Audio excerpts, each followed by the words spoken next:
getting married to Mr. Ifeanyi Nkolago Bennett. And actually our meeting was mysterious. We met in 2012 and since then up till now it's been moving very fine. I have a recount of it. Our meeting was in 2012. We became friends in 2013. We started cutting in 2014. We became lovers in 2015. We got engaged in 2016. And 2017, we're getting married. It's a very wonderful thing. Today is the happiest day of my life. I've never felt like this before.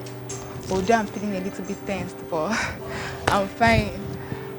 I just want to tell him that I love him so much and I promise to be a good wife, a good mother, a good sister to him and his family. And I'll try my best to make him proud.